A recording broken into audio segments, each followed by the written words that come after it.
what we discussed.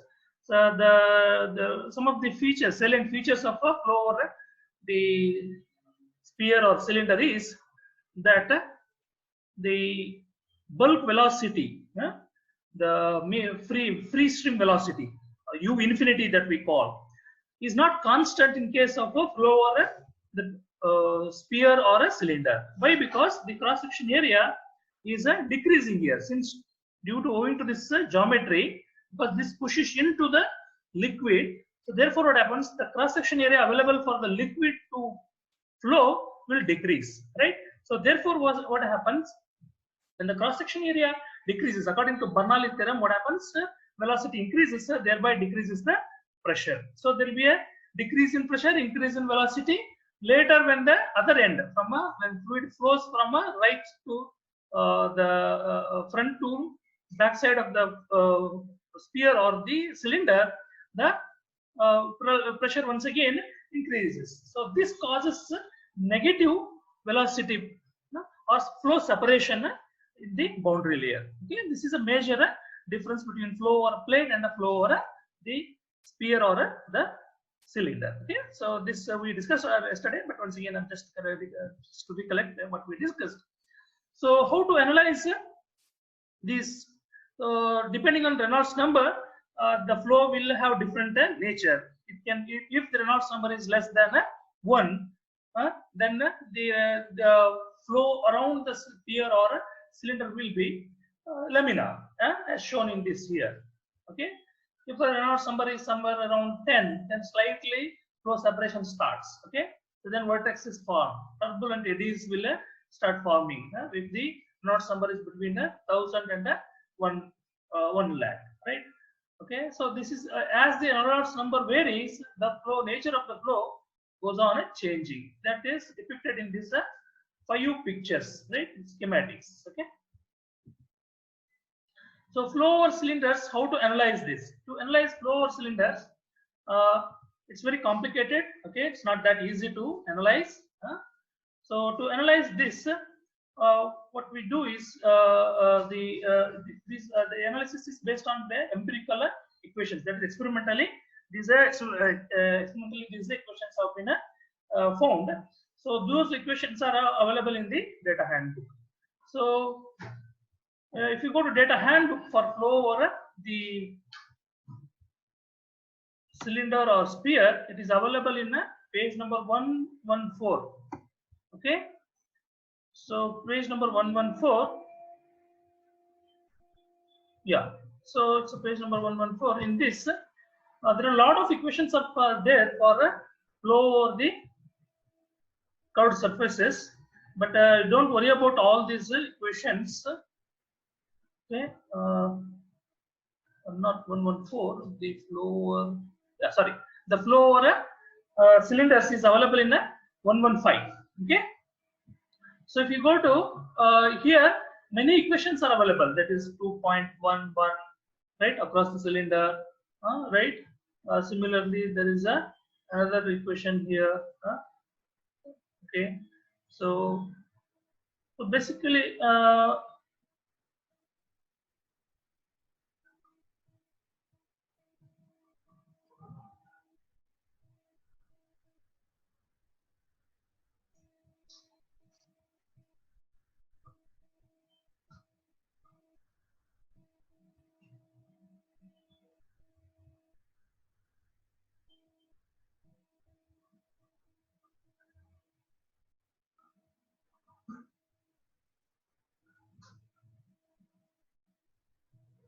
So across the cylinder for liquids, right? These many equations are available.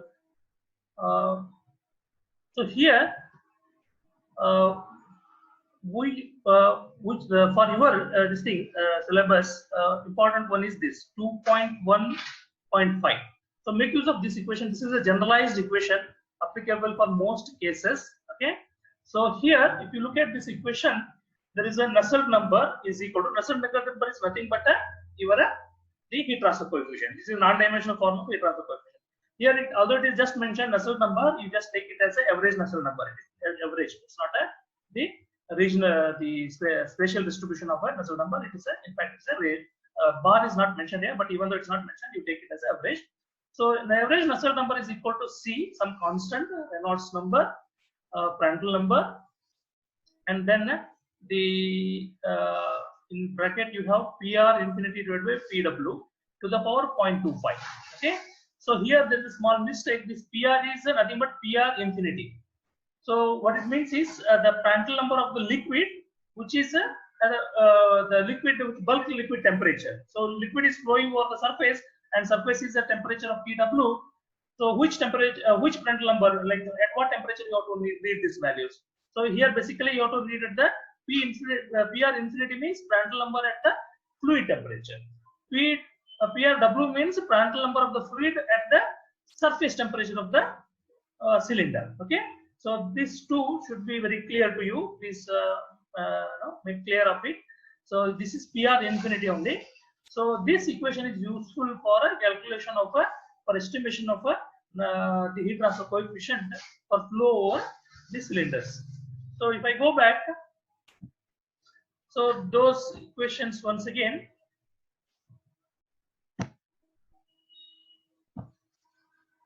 So I put here the same equation what is available in data handbook. I have put here all the properties should be at a free stream. When you calculate this Reynolds number, right, that has to be calculated for a free stream, right? For Reynolds number, you will read the density value, the kinematic viscosity value. That should be read at the free stream, that is T infinity temperature. Okay, so only the Prandtl number that you make use here, that should be for the wall temperature. Okay, that's the only distinction that please note of this. So you will understand when we solve the problem. So let's take a problem. So here you have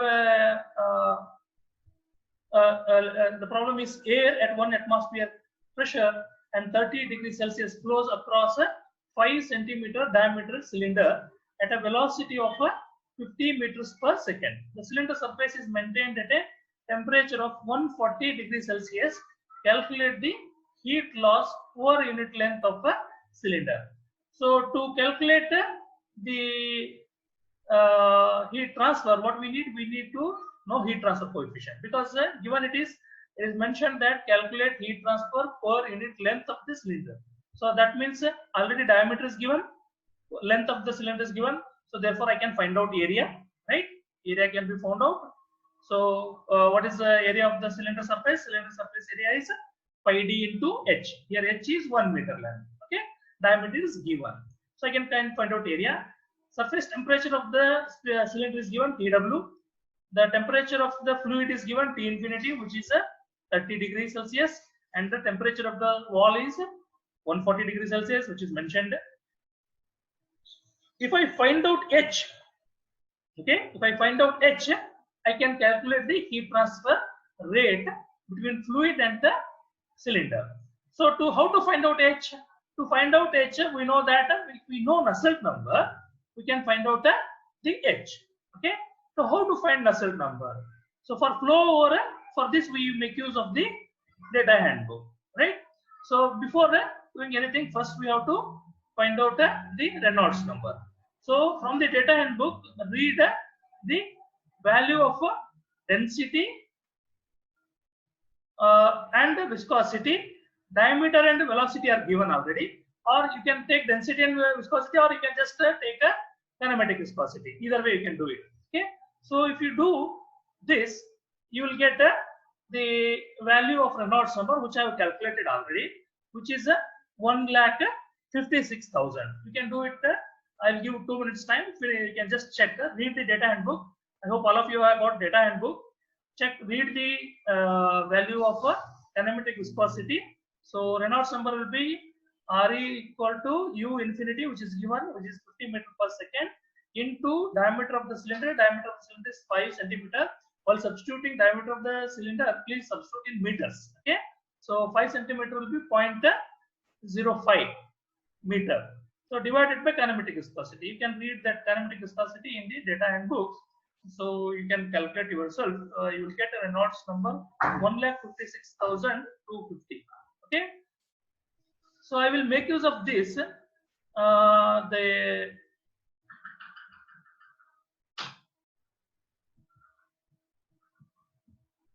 I will make use of the equation that I showed in the previous slide.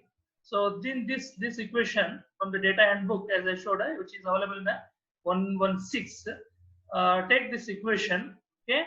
So for Reynolds number, what we found here is the more than it's between it is more than 1 lakh. So for this range, the C and M values you can read, and then substitute in this equation. You will get a Nusselt number which is equal to 356. Okay, 356 and Nusselt number you will get. So once you get that Nusselt number, substitute in the equation for the H. So H is equal to Nusselt number into the conductivity of the liquid divided by diameter. Diameter is no conductivity. Once again, you have to read from the data handbook. So here, be careful when you read this conductivity. It must be fluid conductivity, fluid film, right?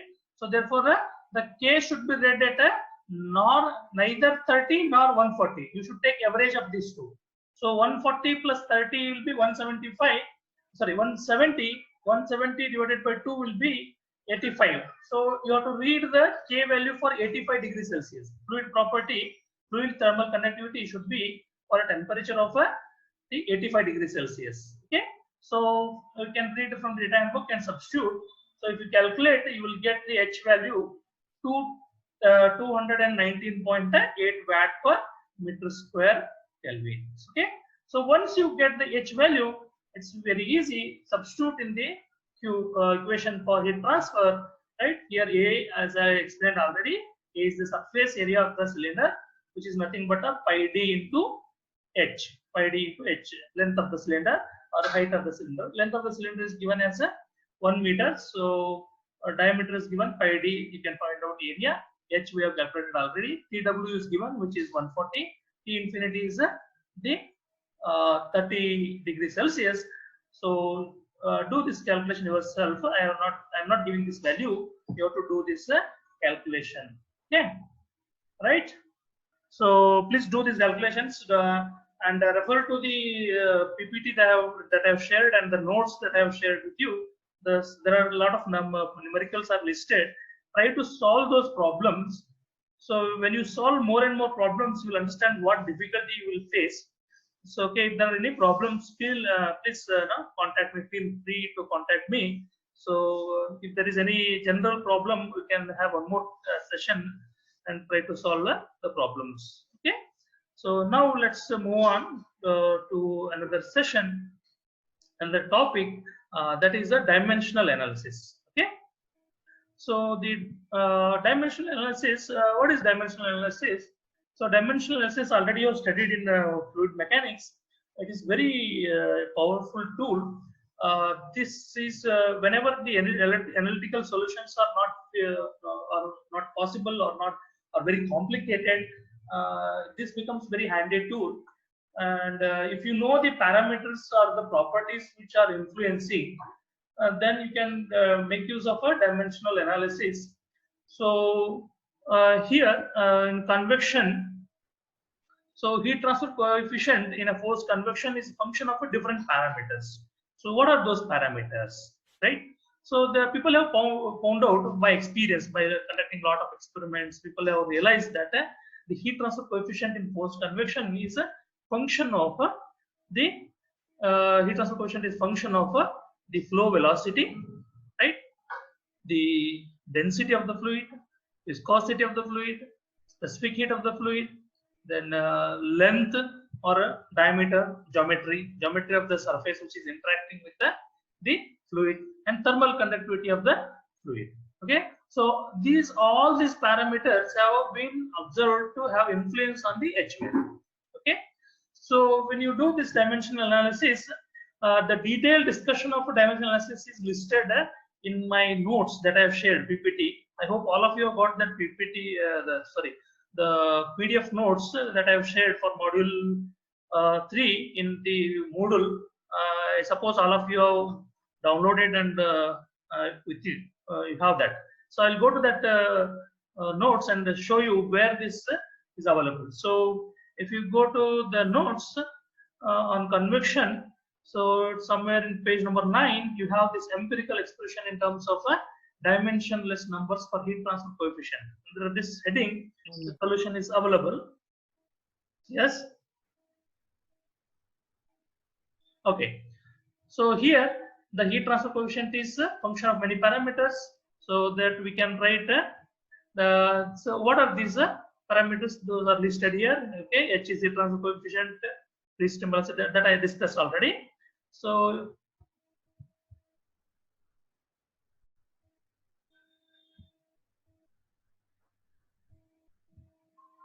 okay.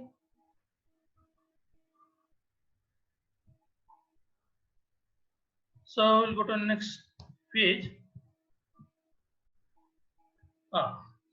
So let M be the number of fundamental units. So what are the fundamental units in these groupings? If you look at H, U, rho, mu, Cp, L, and K, if you look at those units, what is H? Unit of H is watt per meter square degree Celsius, right? The unit of velocity is meter per second. Unit of density is kg per meter cube. The unit of the mu, that is viscosity, is Newton second per meter square. The Cp is joules per kg Kelvin. Unit of length is meter. The unit of the thermal conductivity K is watt per meter Kelvin, right? So if you see here the fundamental units here, what are the fundamental units? So in all these parameters, what we find fundamental units, there are only 4. They are meter, length, temperature, and meter, length, time, and temperature. Okay. So other fundamental. Sorry. Notes is not visible, sir. For us, PPT itself is there in the screen. This is not visible? No, sir. Okay. These 4 variables should not form any dimensionless group. Okay, like Nusselt number, Biot number. It should not form any of those numbers. Okay. So these 4 don't form any dimensionless.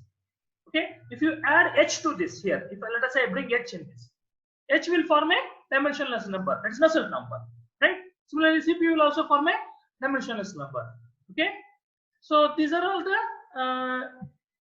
numbers that you what is the repeating variables means which do not form any dimensionless number. So like that, this you can do permutation combination, check whether it forms a dimensionless number or not. People have done this exercise already, and they have found that the rho, L, K, and mu don't form any dimensionless number. Together they don't form a dimensionless number. Therefore, they are called the repeating variables. Okay. So these are called repeating variables. So now I write pi terms. So pi, there are 3 pi terms. So first one, pi 1 is equal to the L to the power A1, rho to the power B1, mu to the power C1, K to the power D1, and H. Okay, H is non-repeating variable, right? Then next pi term. In next pi term also the repeating variables will repeat. So L will repeat, rho will repeat, mu will repeat, K will repeat. So here I write L to the power A2, rho to the power B2, mu to the power C2, K to the power D2. These A2, B2, C2, and D2 I don't know what they are. I have to find out. Okay, and then I write the non-repeating term U infinity. Then third pi term, L to the power A3, rho to the power B3, mu to the power C3, K to the power D3, and Cp. Cp is non-repeating variable, right? So if I write this, then now I have to carry out a dimensionless analysis. So if I take the first pi term, okay, this pi is a dimensionless term. Okay, so pi 1 is by dimensionless. So that means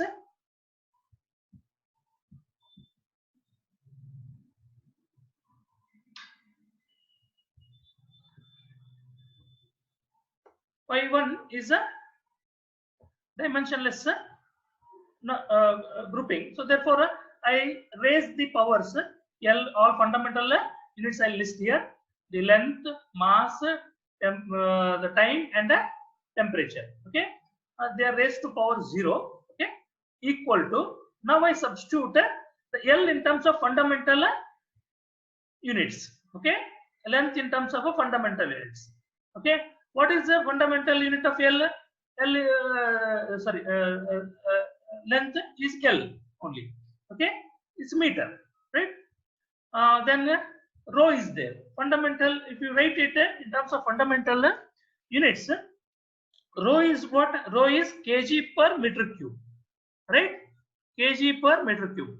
So kg means m. Okay, m to the power 1 kg per meter cube. That is a fundamental unit of length, L. L to the meter is fundamental unit of a length. So therefore, L to the power I write a -3 because it is per meter cube, right? Kg per meter cube. So then whole power B1 I write. Then you take a mu. What is mu? Mu is Newton second per meter square. So Newton second per meter square.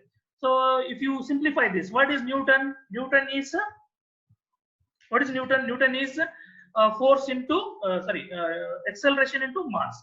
So mass kg meter per second square is 1 Newton, right? So if you substitute and find out, you will get the mu in terms of fundamental units. You will get m to the power 1, L to the power -1, T to the power -1. So whole to the power C1. So similarly, K, thermal conductivity, that also can be reduced in terms of fundamental units. So that you will get m L T to the power -3 theta, that is temperature, to the -1 whole power D1. So then write the H in terms of fundamental units, m T to the power -3 theta to the power -1. So now I equate a right side and the left side powers. Okay. So if I do that, first one theta, if I take theta is appears only once. Theta appears only twice here. So it is easy to solve. So I'll start with the theta. So theta to the power, here I get a theta to the power of -d1. Okay. This is -1. So that means -d1 -1 equal to 0.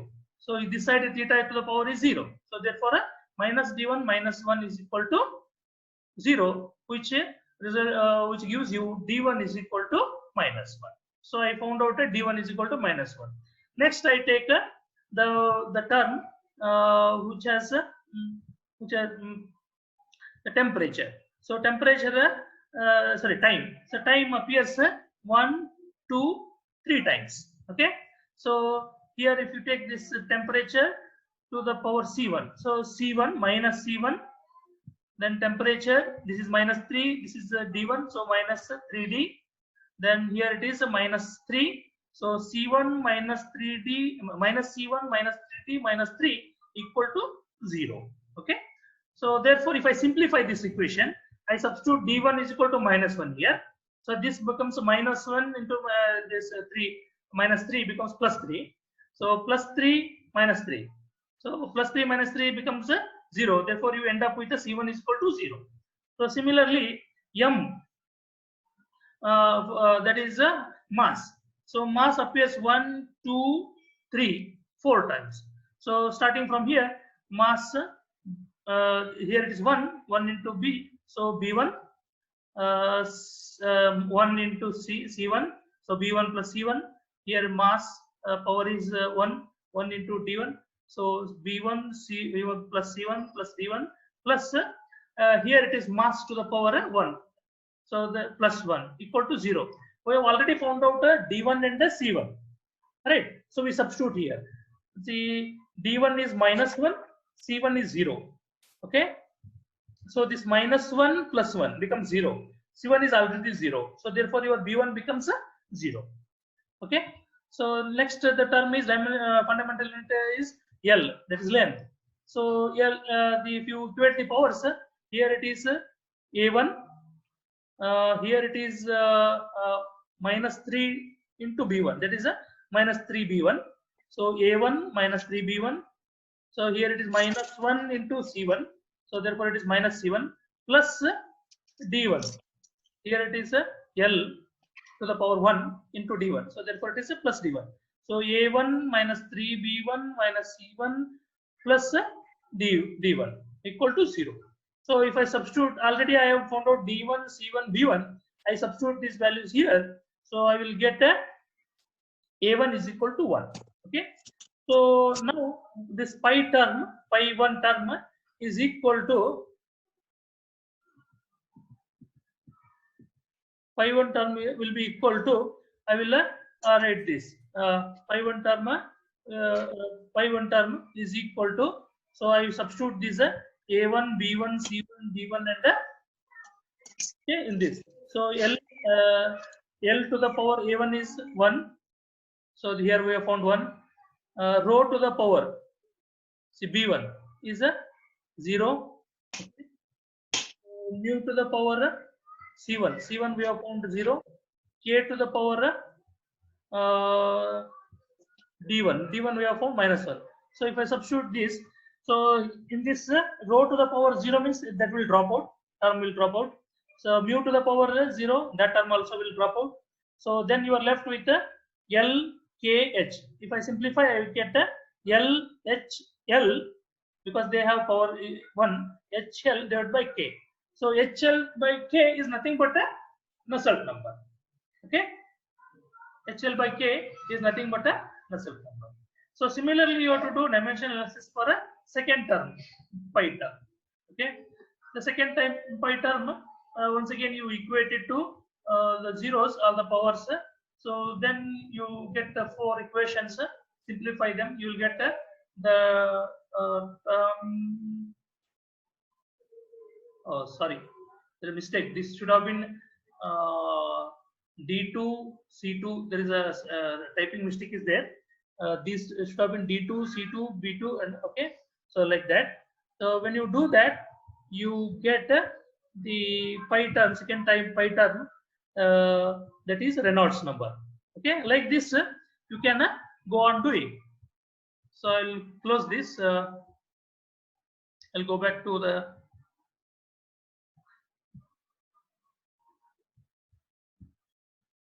okay. So here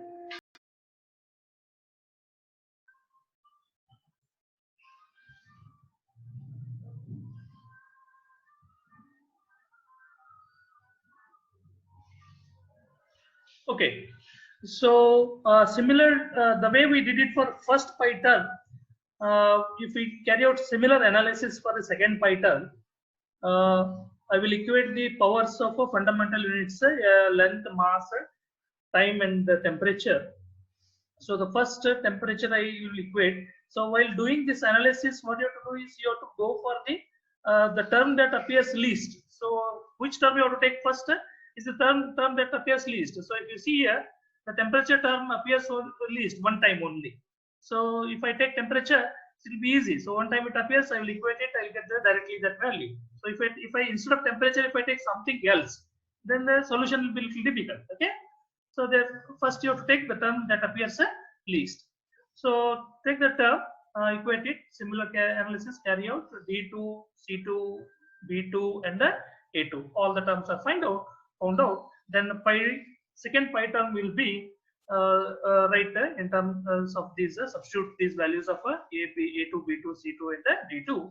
So if you do that, you get the equation like this. Here the K to the power 0, that means K will drop out. So therefore second term pi term becomes rho U into L divided by mu. So we know that rho U L divided by mu is a Reynolds number, right? This mu by rho is a kinematic viscosity. You can write it as a UL by nu also. Okay. So this is Reynolds number. So second term is a Reynolds number, dimensions number. So similarly, I do it for the third pi term. That is so here I equate the powers once again. So I find out a D3, C3, B3 and a L3. So if I do that, I will get the third pi term as a So here L to the power 0, rho to the power 0, mu to the power 1, K to the power minus 1, then Cp to the Cp equal to, that means K here L and the rho will drop out because their powers are 0. So then the equation, the third pi term becomes mu Cp by K. So mu Cp by K is nothing but Prandtl number. Okay. So like this, I get the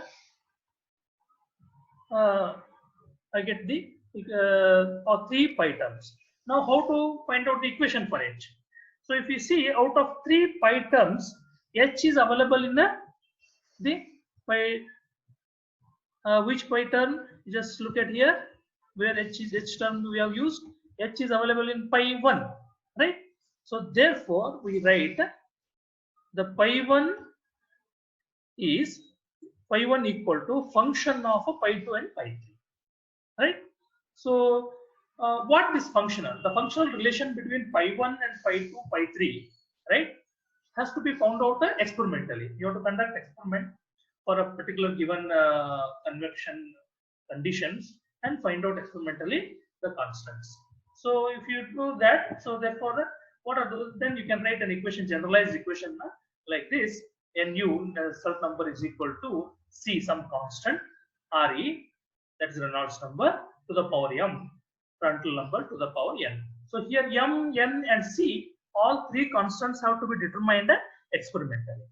Okay, so you have to find them, experimentally find them and determine. So this becomes, the dimensional analysis becomes very handy when you for conditions where analytical solutions are very difficult.